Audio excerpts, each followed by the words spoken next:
والصلاة والسلام والتحية والإكرام على أفضل الموجودات العبد المؤيد والرسول المسدد المصطفى الأمجد المحمود الأحمد أعني أبا القاسم محمد اللهم صل على محمد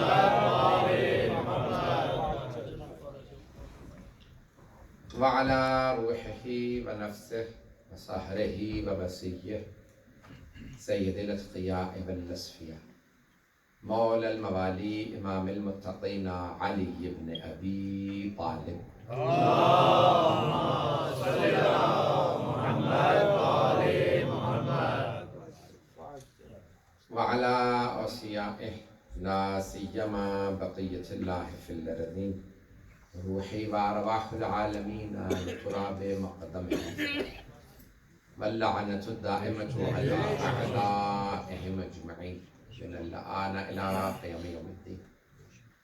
أما بعد فقد قال الله الحكيم في كتابه الكريم بسم الله الرحمن الرحيم كيف تكفرون بالله وكنتم أمواتا فأحياكم ثم يميتكم ثم يحييكم ثم إليه ترجعون. سبحان الله. صدق الله العلي العظيم. اللهم صل على محمد وآل محمد.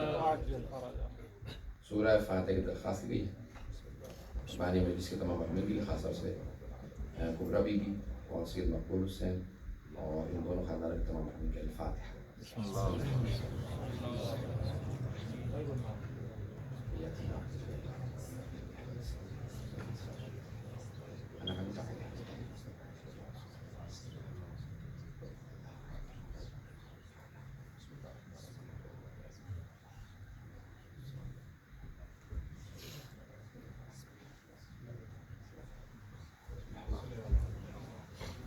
دعائیں صحت کی درخواست کی گئی ہے سید شاہ زیب الحسن کی پروردگار ان کو صحت کاملہ عاجلہ عنایت فرما ان کی اور تمام مریضوں کی صحت یابی کے لیے بابا بلند صلوات. اللہم صل علی محمد وآل محمد. میں نے سورہ بقرہ کی آیت نمبر 28 کا انتخاب کیا برسی کی مجلس کے لیے جس میں ارشاد باری تعالیٰ ہوتا ہے کہ کیف تکفرون باللہ تم کیسے اللہ کا انکار کر سکتے ہو وَكُنْتُمْ أَمْوَاتًا جبکہ تم مردہ تھے فَأَحْيَاكُمْ اس نے تمہیں زندہ کیا ثُمَّ يُمِيتُكُمْ پھر تمہیں دوبارہ موت دیتے ثُمَّ يُحْيِيكُمْ ثُمَّ إِلَيْهِ تُرْجَعُونَ پھر تمہیں دوبارہ زندہ کرے گا پھر تم پلٹ کے اسی کے پاس چلے جاؤ. اب یہ آیت میں الفاظ استعمال ہوئے ہیں حیات و موت کے اسی کو بیان کرنا چاہتا ہوں. کیف تکفرون باللہ اللہ سوال یہ کر رہا ہے حیات و موت کے اس پورے فلسفے کو سمجھا کر کے کیف تکفرون باللہ تم اللہ کا انکار کیسے کر سکتے ہو. کافر بھی کیونکہ منکر ہوتا ہے اسی لیے اسے کافر کہا جاتا ہے. کفر کے لفظی معنی انکار کی توجہ ہے میرے ساتھ. کیف تکفرون باللہ ہے تم اللہ کا کفر کیسے کرتے ہو اللہ کا انکار کیسے کرتے ہو. وَكُنْتُمْ أَمْوَاتًا فَأَحْيَاكُمْ ثُمَّ يُمِيتُكُمْ ثُمَّ يُحْيِيكُمْ ثُمَّ إِلَيْهِ تُرْجَعُونَ. اب یہاں کئی مرتبہ موت و حیات آ گئی ہے اسی کو پیش کرنا چاہ رہا ہوں کہ کنتم امواتاً تم مردہ تھے ہم کچھ بھی نہیں تھے تو مردہ تھے فَأَحْيَاكُمْ اس نے تمہیں زندگی بخشی ثُمَّ يُمِيتُكُمْ اس حیات کے بعد پھر موت آ جائے گی ثُمَّ يُحْيِيكُمْ اس موت کے بعد پھر حیات ہے ثُمَّ إِلَيْهِ تُرْجَعُونَ اور پھر قیامت کے دن پلٹ کے اسی کے پاس جاؤ گے جہاں پہ فیصلہ ہوگا جنت و دوزخ کا. یہاں ایک بحث ہے علمی بحث ہے جس کو میں پیش کرنا چاہ رہا ہوں. مجھے یہ پورا اندازہ ہے کہ پڑھا لکھا مجمع ہے اور جو افراد سننے آئے ہوں گے وہ سب مجلس سے سننے والے افراد ہیں. تو ایک منطق میں بحث ہے اس کو میں پیش کر رہا ہوں. منطق اور فلسفے کی بحث ہے. یہ موت و حیات کا فلسفہ کیا ہے. ایک تناسب ہے یا نسبتیں پائی جاتی ہیں مماثلت پائی جاتی ہے چیزوں کے اندر. تھوڑی سی توجہ ہو میرے ساتھ. بسم اللہ بسم اللہ. سفر میں کر کے آیا ہوں.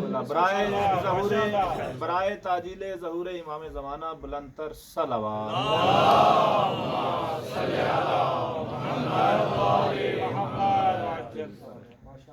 عزیزان گرامی، اب یہ ایک مختلف لوگوں نے اس کے اندر ایک بحث کی ہے، اسے پیش کرنا چاہ رہے. ایک ہے نور و ظلمت کی بحث، ایک ہے وجود و عدم کی بحث. یعنی وجود و عدم سب سمجھتے ہیں، تھوڑا سی وضاحت کرتے ہیں. وجود ایگزسٹنس، عدم نان ایگزسٹنس.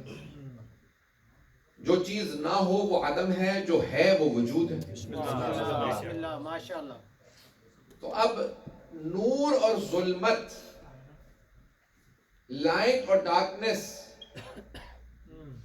روشنی اور تاریکی، ان کا تعلق ہے وجود و عدم سے. روشنی ہے، تاریکی ہے ہی نہیں.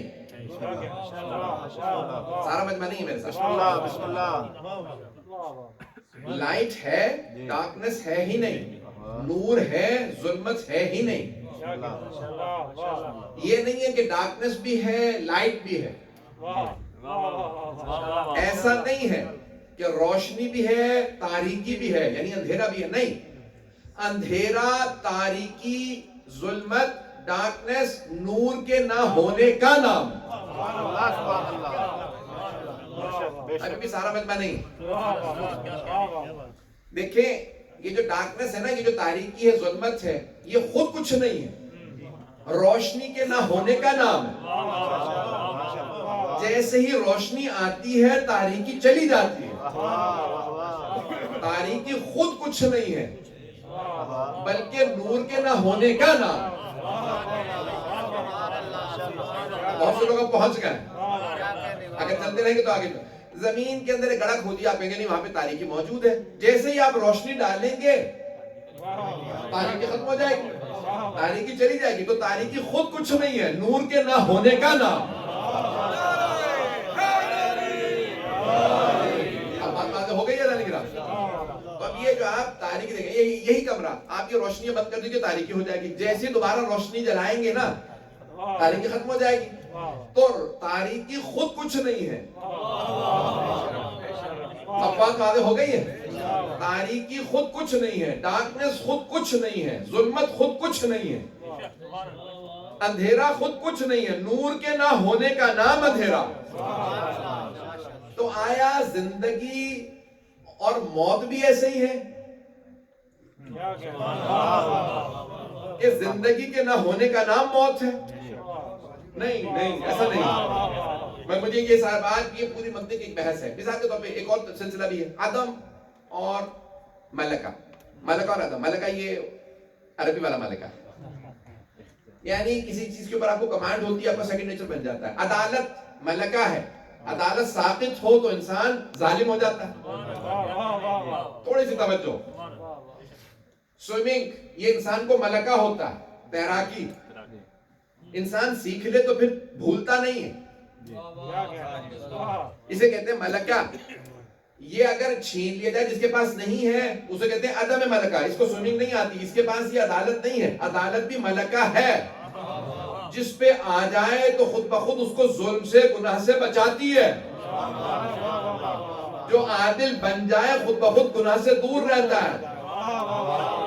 جسے عدالت گناہ سے نہ بچائے سمجھ لو بھی عادل بنا ہی نہیں ہے. بات ہو رہی. اسی لیے عدل کا الٹ ہے ظلم. وہ آدمی جو اپنی زندگی میں عدالت نہ رکھتا ہو وہ ظالم ہوتا. بھائی ظلم صرف دوسرے پہ نہیں ہوتا، اپنے پہ بھی ظلم ہوتا ہے. رب انی ظلمت نفسی، پروردگارا میں نے اپنے ہی نفس پہ ظلم کیا. جب آپ گناہ کرتے ہیں تو آپ اپنے ہی نفس پہ ظلم کر رہے ہوتے ہیں. میں نے علمی موضوع شروع کیا، میں اسی کو جاری رکھوں گا اگر ساتھ دیں گے. محمد صلوات.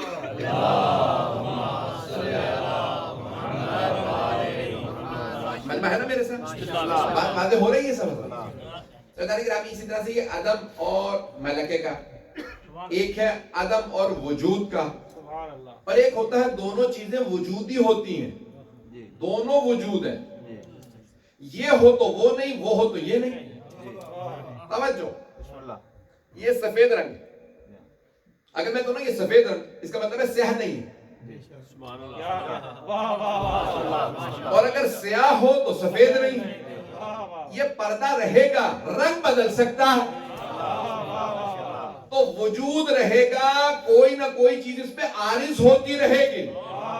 توجہ، میرا جسم رہے گا، کبھی اس پہ حیات عارض ہوگی، کبھی موت عارض ہوگی. لیکن جب حیات ہوگی تو موت نہیں ہوگی، جب موت ہوگی تو حیات نہیں ہوگی.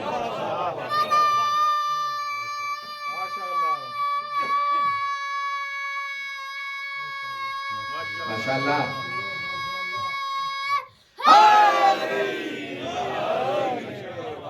سارا مت میں ہے میرے ساتھ؟ بات واضح ہو رہی ہے. اب موت و حیات کی جو نسبت ہے، کیوں میں نے کہا کہ موت اور حیات دونوں چیزیں نور اور ظلمت کی طرح سے نہیں. بہت سے فلسفی یہ سمجھتے ہیں حیات کے نہ ہونے کا نام موت ہے، زندگی کے نہ ہونے کا نام موت ہے. نہیں، ایسا نہیں ہے. کیوں؟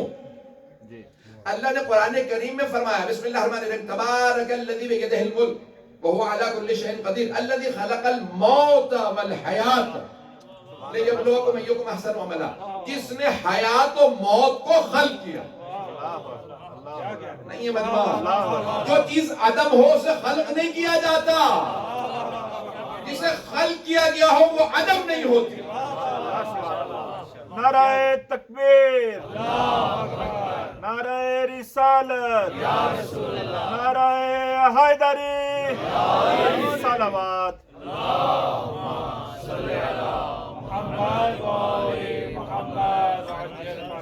بات واضح ہو رہی ہے. اب جب دونوں ہی، اللہ فرما رہا ہے اللہ نے دونوں کو خلق کیا، موت کو بھی خلق کیا ہے، حیات کو بھی خلق کیا، زندگی کو بھی خلق کیا ہے، موت کو بھی خلق کیا. لائف اور ڈیتھ دونوں مخلوق ہیں. بھائی موت زندگی کے نہ ہونے کا نام نہیں ہے. زندگی جیسے ہے ویسے ہی موت بھی ہے، لیکن ایک وقت میں ایک جسم پہ دونوں ایک ہی وقت میں عارض نہیں ہوتی. جب موت ہو تو حیات نہیں ہوتی.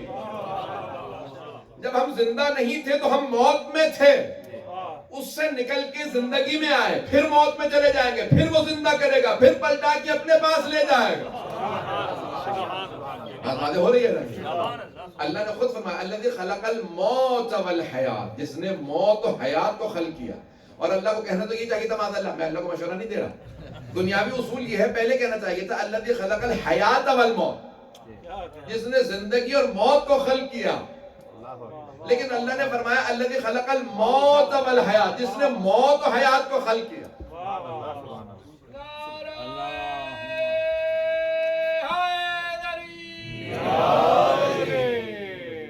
انشاءاللہ فاتح کی جو فیض دی گئی اس میں عزیزان گرامی، اللہ فرما رہا ہے جس نے موت و حیات کو خلق کیا. پہلے موت کہا تاکہ لوگوں کو یہ نہ ہو کہ نہیں شاید حیاتی کو خلق کیا ہے، مجازی طور پہ کہہ دیا موت کو بھی خلق کیا. نہیں، اللہ نے پہلے موت کہہ کے بتا دیا نہیں، دونوں حقیقت ہے.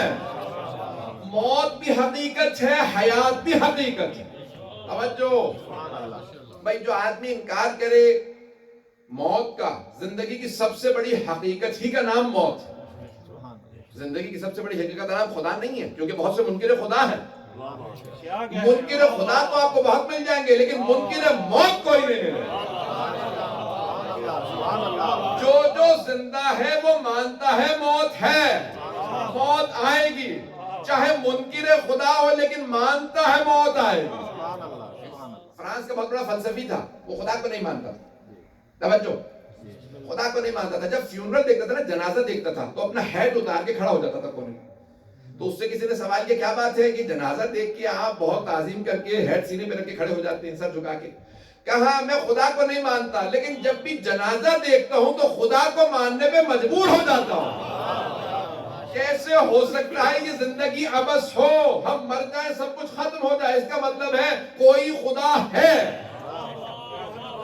موت مجھے خدا کو ماننے پہ مجبور کرتی ہے. عزیزان گرامی، جو خدا کو بھی نہیں مانتے وہ موت کو مانتے ہیں. موت ہی تو وہ ہے جو ہمیں سیدھا رکھتی ہے. ابھی بھی سارا مجمع نہیں ہے. تکبیر، نعرہ رسالت، نعرہ حیدری. توجہ ہے نہیں گرامی؟ بھئی دیکھیں، ہمیں سب کو پتا ہمیں مرنا ہے، ایسا ہے یا نہیں؟ ہم سب کو پتا ہمیں مرنا ہے۔ ذرا آپ اپنے ہی اطراف میں دیکھ لیجئے کیسے آپ کو لوگ مل جائیں گے جنہیں آپ جانتے ہیں انہیں پتا ہے مرنا ہے، پھر بھی کتنے بڑے بڑے گناہ کر دیتے ہیں، نہیں پہنچا سکا، اللہ اکبر، کتنے بڑے بڑے گناہ کر دیتے ہیں۔ اور اگر یہ پتا ہو مرنا ہی نہیں ہے تو پھر انسان یہ صرف فرعون نہ بنتا، پتہ نہیں پھر کچھ اور ہی بن جاتا۔ عزیزان گرامی، ابھی تو پتا ہے مرنا ہے تو خدائی کا دعویٰ بھی کر دیتا ہے، نبوت کا دعویٰ بھی کر دیتا ہے، امامت کا دعویٰ کر دیتا ہے، ولایت کا دعویٰ کر دیتا ہے، سارے دعوے یہ انسان کرتا ہے یا نہیں؟ پتا ہے مرنا ہے تب خدائی کا دعویٰ بھی کرتا ہے۔ اور اگر یہ پتا ہو میں نے مرنا ہی نہیں ہے تو اللہ نے سیدھا رکھنے کے لیے ایک نعمت عطا کی، اس نعمت کا نام ہے موت۔ موت مصیبت نہیں ہے، نعمت ہے، کیونکہ لقائے پروردگار کے نام ہی کا نام موت ہے۔ انسان سے اللہ ملتا ہی موت کے بعد ہے، ورنہ انسان اللہ کو بھولا ہوا ہوتا ہے۔ نبی سے ملتا ہی موت کے بعد ہے، امام سے ملتا ہی موت کے بعد۔ یہ سوالات بھی قبر میں ہوں گے، شیعہ ہو سنی ہے کسی بھی عقیدے کا ہو، سب کو ماننا ہے۔ جو بھی مسلمان ہے اسے کسی نہ کسی محترم ہستی سے ملنا ہے، اسی ہستی کا نام معصوم ہے، چاہے وہ نبی ہو امام ہو کوئی بھی ہو، ہمیں ملنا ہے۔ عزیزان گرامی، وہ ملنا کب ہے؟ موت کے وقت۔ اس کا مطلب ہے موت ایک ٹرانزیشن ہے جہاں انسان اس حیات سے اس حیات میں جا رہا۔ جس بھی شاعر کا ہے، مجھے نہیں پتا کس شاعر کا ہے، موت کو سمجھا ہے غافل اختتام زندگی، موت کو سمجھا ہے غافل، جو غافل ہے نا ہیٹلیس آدمی، موت کو سمجھا ہے غافل اختتام زندگی، وہ سمجھتا ہے اختتام ہو گیا زندگی کا، ہے یہ شام زندگی، صبح دوام زندگی،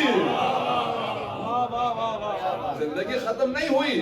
عزیزان گرامی، جب زندگی آتی ہے تو موت چلی جاتی ہے، موت آتی ہے تو زندگی چلی جاتی ہے۔ یہ زندگی ختم ہونے پہ انسان کی زندگی ختم نہیں ہوئی بلکہ ایک نئی زندگی شروع ہو رہی ہے۔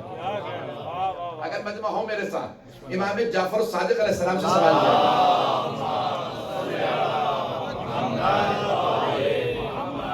میں نے ایک علمی موضوع لیا، مجھے بتایا گیا تھا کہ یہاں پہ معیار بہت بلند ہے، سارے سننے والے افراد آئیں گے، اس لیے میں نے ایک علمی موضوع لیا، میرے ساتھ چلیے۔ اب چلے وہاں سے سوال کیا گیا، مولا یہ مرتے ہوئے ہم سب ڈرتے کیوں ہیں؟ شاید یہاں پہ ڈر ختم ہو گیا۔ سوال کیا کسی نے سے دماغ، کہا کہ مولا یہ لوگ مرتے ہوئے ڈرتے کیوں ہیں؟ مولا نے کہا کہ تم یہ بتاؤ کوئی بچہ ہنستا ہوا پیدا ہوتا ہے؟ کچھ لوگ پہنچ گئے۔ مولا نے کہا کبھی کوئی بچہ ہنستا ہوا پیدا ہوتا ہے؟ کہا نہیں مولا، ہر بچہ روتا ہوا پیدا ہوتا ہے۔ کہا کبھی سوچا بچہ روتا ہوا پیدا کیوں ہوتا ہے؟ یہ جو ہمیں کیا پتا؟ کہا کہ بچہ یہ سوچتا ہے شکم مادری ساری کائنات ہے، نہیں یہ لوگ، بچہ سمجھتا ہے یہی کائنات ہے، یہ آسمان ہے، یہ زمین ہے، سب کچھ یہی ہے۔ اس کا علم بھی محدود ہوتا ہے، معلومات بھی محدود ہوتی ہیں، وہ کل کائنات یہی سمجھ رہا ہوتا ہے۔ اب وہ کہتا ہے بھئی دنیا میں جا رہا ہوں، پتہ نہیں کہاں جا رہا ہوں، اتنی بڑی دنیا میں جا رہا ہوں۔ اب وہ آتے ہوئے روتا ہے کیونکہ اس کی معلومات محدود، اس کی دنیا محدود، کہ جب ہم اس دنیا سے اس دنیا میں جاتے ہیں تو اتنی سی دنیا سے اتنی بڑی دنیا میں جا رہے ہیں۔ تمہاری معلومات محدود، تمہارا علم محدود، تمہاری وابستگی محدود، تمہاری ہر چیز محدود۔ اب یہ خود یہ آسمان کے سب کچھ میرے سامنے ہے، اب میں جا کہاں رہا ہوں؟ کہ جتنا بچے کا علم اس دنیا کے متعلق محدود ہوتا ہے اتنا ہی تمہارا آخرت کا علم محدود ہوتا ہے۔ اس لیے تم آخرت میں جاتے ہوئے ڈرتے، میں جا کہاں رہا ہوں؟ کہا اگر علم میں تمہارے اضافہ ہو جائے تو تمہیں خوف ختم ہو جائے۔ تلخی ضرور ہوتی ہے موت کی، لیکن ہر ایک کے لیے نہیں۔ موت کی تلخی ہوتی ہے لیکن سب کے لیے نہیں ہے سارا مجمع۔ گھبرا کے سن رہے حضرات؟ عزیزان گرامی، میں آپ کا چھری لوں، ہاتھ کاٹوں، تکلیف ہوگی یا نہیں؟ بھائی سب ہاں ہوں کریں تاکہ مجھے معلوم، تکلیف ہوگی؟ تکلیف ہوگی یا نہیں ہوگی؟ میں چھری لوں، آپ کا ہاتھ کاٹوں، تکلیف ہوگی نا؟ نیچر کا تقاضا یہی ہے، فطرت کا تقاضا یہی کہ تکلیف ہوگی۔ بھئی بولٹن میں بدلا نہیں ہے نیچر۔ میں اگر ہاتھ کسی کا بھی کاٹوں گا اسے تکلیف ہوگی، دنیا کے کسی حصے میں چلا جاؤ کسی کا بھی ہاتھ کاٹوں تکلیف ہوگی، لیکن مصر کی خواتین جناب یوسف کو دیکھ رہی تھی، ہاتھ کاٹ رہی تھی، پتہ نہیں چل رہا تھا۔ تو اب پتہ چلا جب انسان کسی حسین منظر کو دیکھے تو تکلیف نہیں پتہ چلتی۔ اب سمجھ میں آیا یہ نبی اور امام کا نظر آنا موت کے وقت مسلمان کے لیے کیوں ضروری ہے۔ جب یوسف کو دیکھیں تو خواتین مصر کو تکلیف محسوس نہ ہو، اور اگر کوئی فخر یوسف کو دیکھے کیسے ممکن ہے تکلیف محسوس ہو جائے۔ آل محمد و آل محمد بلندتر صلوات۔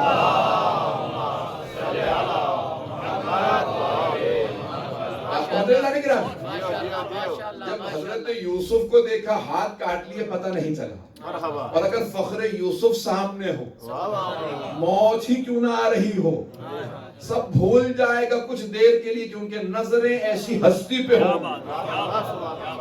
کہ پوچھا جائے گا کیا ہوا، میں دو کیسے ہو گئے؟ تو پھر فرشتہ بتائے گا وہ تیرا جسم ہے، یہ تیری روح ہے، میں نے روح نکال لی ہے، مجھے پتا کیوں نہیں چلا کہ تیرے سامنے منظر اتنا حسین تھا۔ پتہ نہیں لوگ ہیں یا نہیں۔ بھائی جناب مرحوم آیت اللہ سید عبد الکریم کشمیری سے کس نے سوال کیا کہ مصر کی خواتین نے ہاتھ کاٹ لیا، انہیں پتہ نہیں چلا جب جناب یوسف کو دیکھا، اور اگر حضرت رسول خدا کو دیکھا ہوتا تو کیا ہوتا؟ تو مرحوم آیت اللہ سید عبد الکریم کشمیری نے فرمایا، کہا کہ وہ اپنے دل کاٹ لیتی پتہ نہ چلتا۔ لوگ ہیں یا نہیں؟ کہ رسول خدا کے لیے فرمایا اگر رسول خدا کو دیکھیں تو پتہ نہیں چلے گا موت آ گئی۔ اب پیغمبر اسلام سے پوچھتے ہیں علی مرتضیٰ کا عالم کیا ہے؟ تو آپ نے فرمایا من اراد ان یرا آدم فی علمہ ونوحا فی حلمہ وابراہیم فی خلتہ ویوسف فی جمالہ وموسیٰ فی حیبتہ فلینظر الی علی ابن ابی طالب۔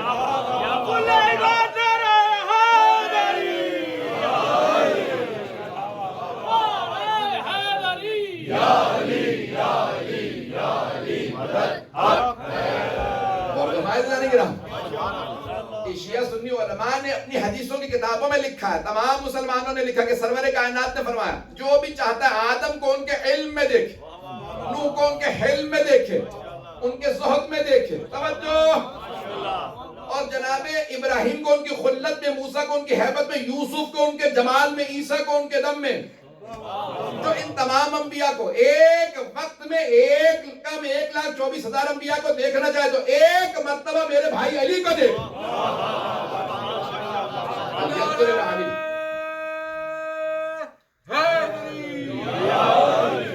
ایک مرتبہ میرے بھائی علی کو دیکھ۔ سرور کائنات صلی اللہ علیہ وسلم فرماتے ہیں میرے بھائی علی کو ایک مرتبہ دیکھ۔ فیضان گرامی اب یہ مسلمان کے لیے موت آسان ہو جائے گی، اس لیے موت سے مت ڈریے، اپنے اعمال کو درست رکھیے۔ تو ایک فلسفہ تو ہے کم علمی کی وجہ سے ہم موت سے ڈرتے ہیں، اگر پڑھیں گے تو میں آگے بڑھوں۔ میں وعدہ کرتا ہوں کہ زیادہ وقت نہیں لوں گا، لیکن جتنا پیش کروں اس کو غور سے سنیے۔ دوسرا جناب حضرت ابو ذر غفاری سے سوال کیا رضی اللہ عنہ، صحابی رسول، بہت جلیل القدر صحابی، بہت رتبہ ان کا، بہت مقام، کہ خود سرور کائنات کی کسی صحابی سے متعلق ایسی حدیث نہیں جیسی ان سے متعلق۔ سبحان اللہ، یعنی نہ آسمان نے سایہ کیا نہ زمین نے اٹھایا، اتنا سچا جتنا کہ ابو ذر غفاری میرے اہل بیت کے بعد، پوری حدیث یہ ہے میرے اہل بیت کے بعد سب سے سچا صحابی میرا ابو ذر غفاری، نہ آسمان نے سایہ کیا نہ زمین نے اٹھایا، اتنا سچا صحابی جتنا کہ ابو ذر۔ تو حضرت نے ابو ذر سے سوال کیا کسی، یا ابا ذر، اے ابو ذر، یہ لوگ موت سے ڈرتے کیوں ہیں؟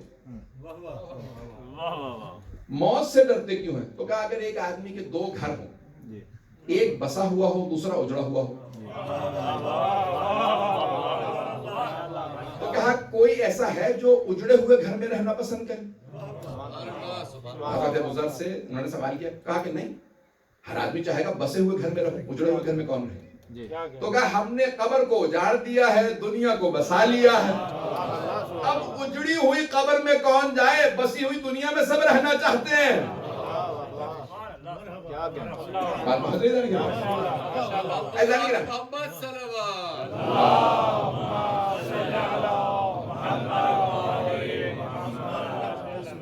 عزیزان گرامی یہ مختلف پہلوؤں سے کبھی موت کو دیکھا کی، مختلف پہلوؤں سے میں موت کو دکھانا چاہتا ہوں تاکہ آپ ہر زاویے سے دیکھیں کہ آپ کا خوف کس وجہ سے، اس خوف کو دور کر لیجیے۔ عزیزان گرامی ساری دنیا کے تمام لوگ ڈرتے ہیں، حتیٰ بڑے سے بڑے پہلوان کو بتائیں سامنے موت ہے، بڑے سے بڑا پہلوان ہو جب موت کو سامنے سے دیکھا تو کچھ دیر کے لیے اسے خوف آ جائے گا۔ توجہ! لیکن حضرت علی بن ابی طالب کو رسول خدا نے فرمایا علی ہے اسد اللہ الغالب، صرف اسد اللہ نہیں کہا، اسد اللہ الغالب۔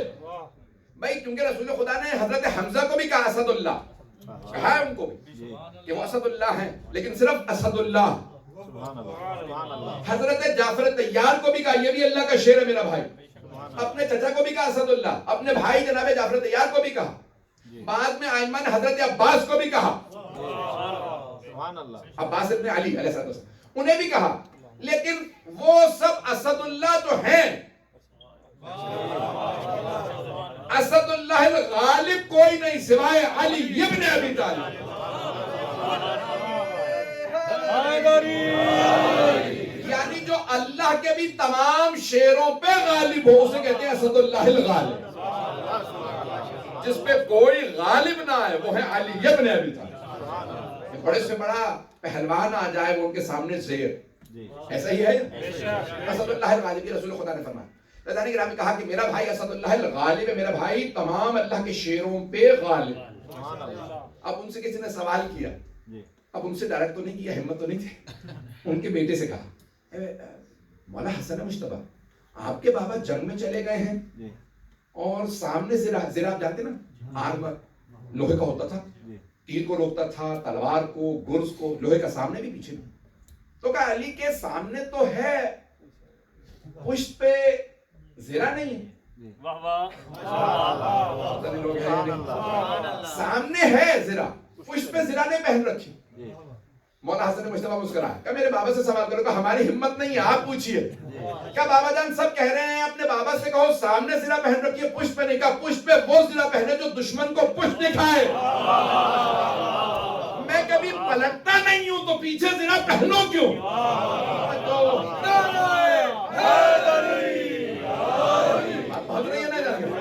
میں کبھی دشمن کو پشت نہیں دکھاتا، میں کبھی بھاگتا نہیں ہوں، اس لیے میں پیچھے زرہ نہیں پہنتا۔ اور میرے بیٹا یہ اپنے بیٹے سے کہا اے نبنا ابی طالب، بے شک کہ ابو طالب کا بیٹا، اپنا نام نہیں لیا، کچھ لوگ پہنچ گئے یہ نہیں کہا علی، بلکہ فرمایا بے شک ابو طالب کا بیٹا، لَآنَسُ بِالْمَوْتِ مِنَ الطِّفْلِ بِثَدْيِ أُمِّهِ، ایک بچہ جتنا ماں کی آغوش سے مانوس ہوتا، میں علی موت سے اس سے بھی زیادہ مانوس ہوں۔ مجھے پرواہ نہیں ہے کہ موت مجھ پہ آ پڑے یا میں موت پہ جا پڑوں۔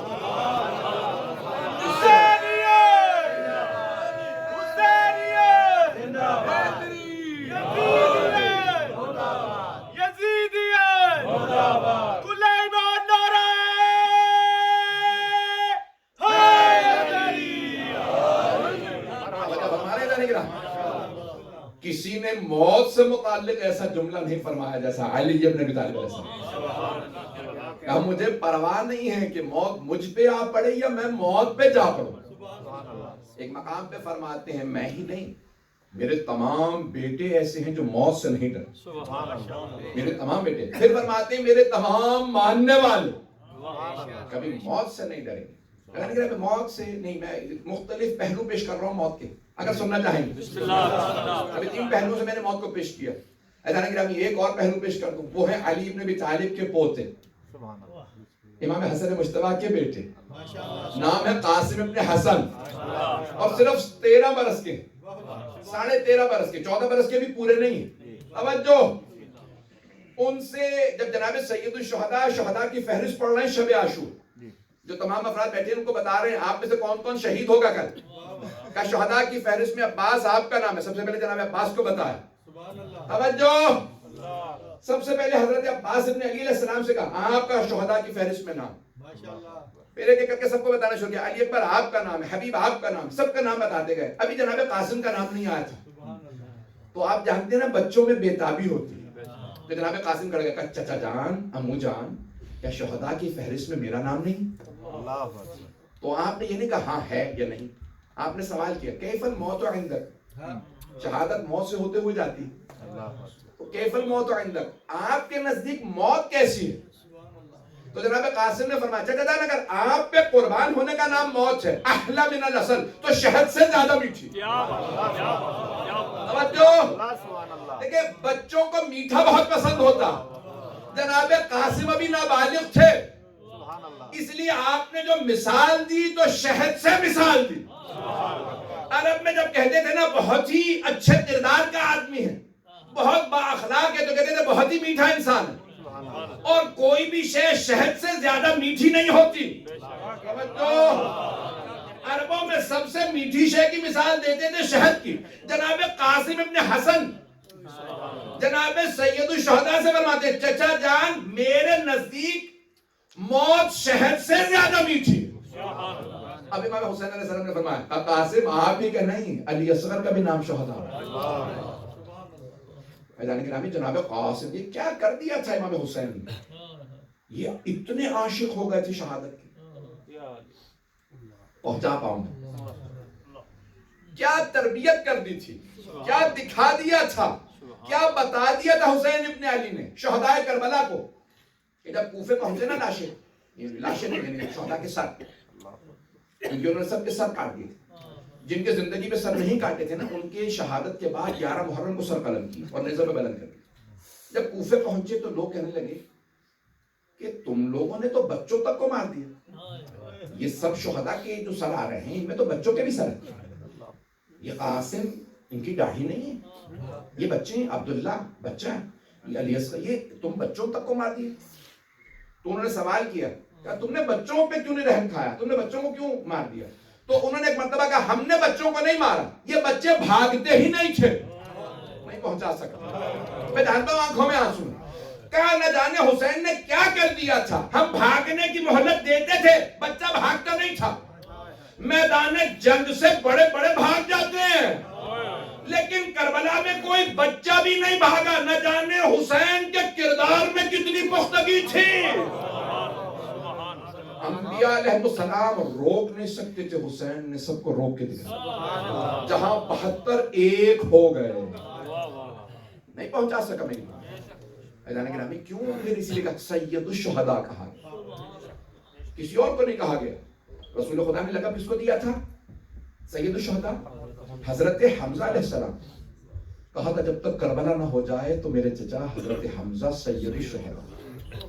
وہ سید الشہداء ہیں امام حسین سے پہلے, لیکن سارے مسلمان مانتے ہیں کہ اب سید الشہداء ہیں امام حسین ابن علی علیہ السلام. سارے مسلمان مانتے ہیں, اختلاف نہیں ہے. توجہ.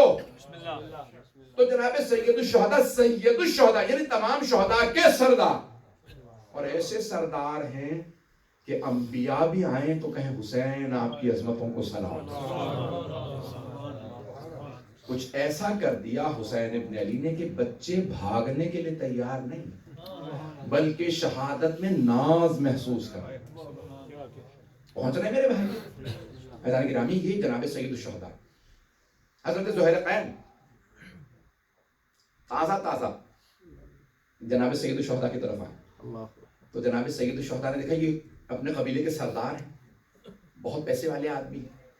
تو کہا زہیر قین جانا چاہو تو چلے جاؤ, شب عاشورا جانا چاہو چلے جاؤ, میرا وعدہ ہے یہاں تک میرا ساتھ دیا نا, روز قیامت میں پھر بھی شفاعت کر دوں, شفاعت پھر بھی کر دوں گا, جانا چاہو چلے جاؤ. کہا اے حسین ابن علی یہ بتائیے کل ہوگا کیا؟ کہا سر قلم کر دیے جائیں گے, ہاتھ کاٹ دیے جائیں گے, لاشیں پامال کر دیے جائیں گے, بڑی بے حرمتی کی جائے. تو کہا اے حسین ابن علی یہ بتائیے یہ کتنی بار ہوگا؟ یہ کتنی بار ہوگا؟ کہا ایک بار. کہا حسین جب تک میں آپ کو پہچانتا نہیں تھا تو پہچانتا نہیں تھا, اب جب پہچان گیا ہوں تو آپ کی محبت میں 70 مرتبہ میرے لاشے کے ٹکڑے ٹکڑے کر کے آگ لگا دی جائے, قبر نصیب نہ ہو آپ کو چھوڑ کے نہیں جاؤں. میں آپ کو چھوڑ کے نہیں جاؤں، اب میں آپ کا عاشق ہو چکا ہوں۔ عزیزان گرامی، یہ کربلا کسی عشق کی منزل کا نام ہے۔ علامہ اقبال نے فرمایا تھا، اللہ مقام علامہ اقبال بہت پیارا شعر کہہ گئے حضرت ابراہیم علیہ السلام کے لیے، نبی ابراہیم علیہ السلام کے لیے، بے خطر کود پڑا آتش نمرود میں عشق، عقل ہے محو تماشائے لبے بام ابھی۔ توجہ، جو بچے نہیں پہنچ سکے، علامہ اقبال کہتے ہیں حضرت ابراہیم کے سامنے آتش نمرود تھی، آگ تھی نمرود کی،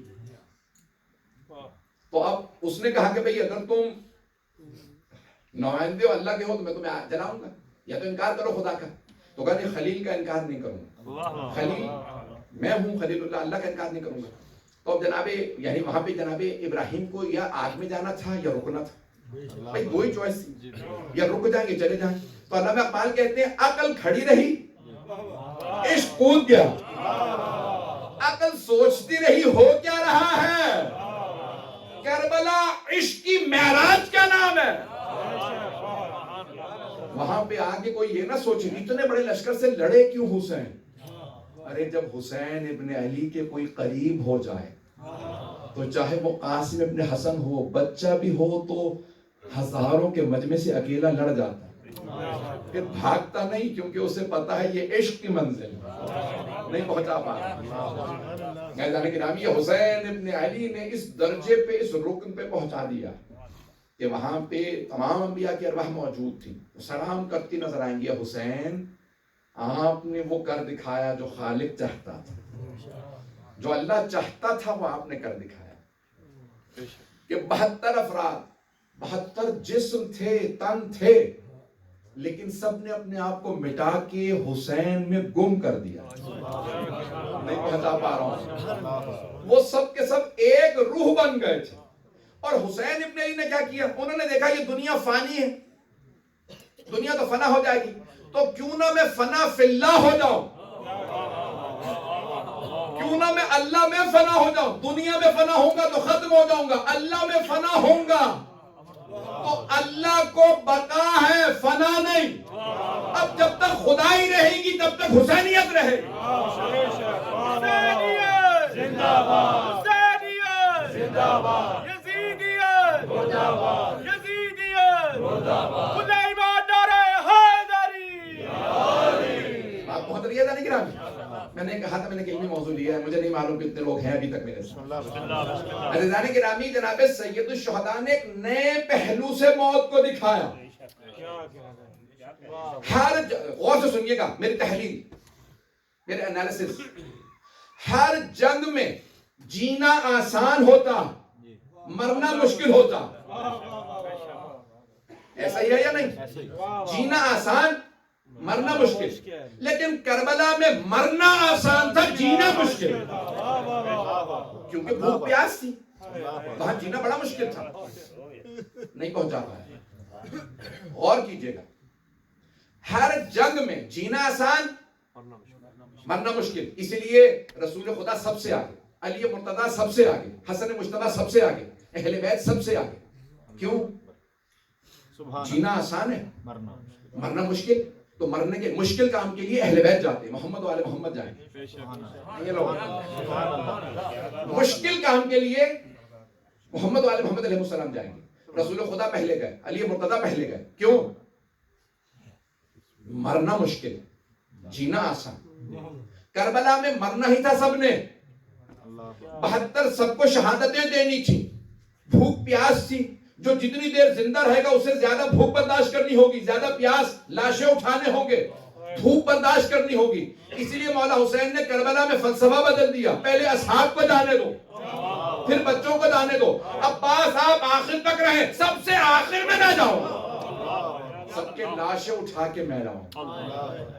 اس بھوک پیاس میں، گرمی کی شدت میں، اس آزمائش میں میں لاشیں اٹھا کے بتاؤں گا میں نواسہ رسول، میں علی و بطول کا لال۔ ہر جنگ میں جینا آسان تھا، مرنا مشکل، کربلا میں مرنا آسان تھا، جینا مشکل۔ حسین ابن علی نے بتا دیا جو مشکل کام ہوتا ہے وہ آل محمد انجام دیتا ہے۔ اور جانتے ہیں کیا؟ ہر صحابہ، حضرت حبیب بن مطہر صحابی رسول بھی تھے، اصحاب امیر المومنین میں تھے، امام حسن کے اصحاب میں امام عاشق تھے، اہل بیت رسول خدا کے عاشق تھے، اور ان کی عظمت کے لیے اتنا کافی کہ امام زین العابدین رضا فرماتے ہیں کہ اللہ اللہ حبیب، کیا کہنے حبیب کے، کانا یختم القرآن بلیلہ واحدہ، ہر رات میں قرآن ختم کرتے تھے، ہر رات میں قرآن ختم کرتے تھے، پورا قرآن پڑھتے تھے، اور کیا کرتے تھے؟ عشق کس سے؟ امام حسین سے،